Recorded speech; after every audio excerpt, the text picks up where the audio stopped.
On Memorial Day, we honor veterans, but there's one story of fallen Civil War soldiers from Illinois that has been largely forgotten. You know, WGN's Larry Potash talks with one man who's trying to keep the memory alive of the heroic Illinois 93rd.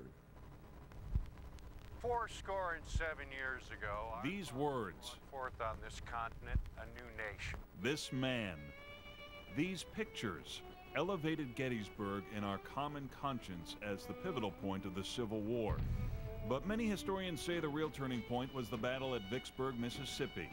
Victory cut a path through the South and cut Confederate forces in half.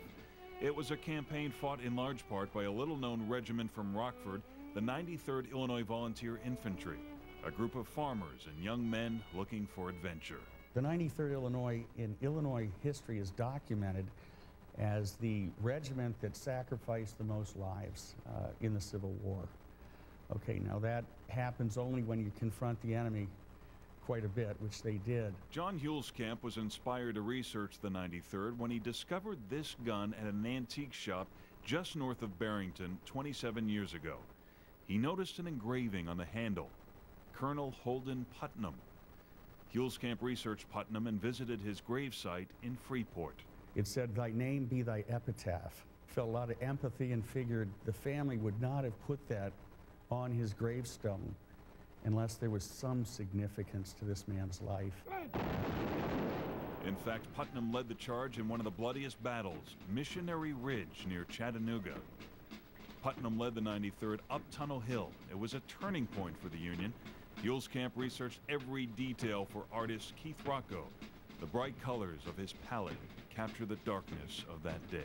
So to the shock of even Confederates in their journals, here comes an officer on a black horse, a striking individual. He shouts to his men, "Never forsake the colors," meaning, let's do it, boys. At that moment, he orders the charge. He was shot through the temple, fell off his horse, to the horror of everybody. When it was over, the 93rd suffered 93 casualties. But it helped the Union prevail in Chattanooga. The Union rode that wave through Atlanta to the Atlantic and sealed the Confederates' fate. Hulskamp hopes to elevate the 93rd from historical footnote in his book, Friends of the Wigwam. He studied diaries and notes of people like General John E. Smith of Galena. The general's great-great-grandson lives in Barrington, just 2 miles from Hulskamp. The more you read about him, the more interesting he becomes, but he's just obscure enough to not really get frontline awareness of what he really did. You probably will not find these faces of the 93rd in a high school history book, but armchair historians hope to preserve their memorable story for the ages, innocent Illinois farmers who became respected fighters for freedom. Larry Potash, WGN News.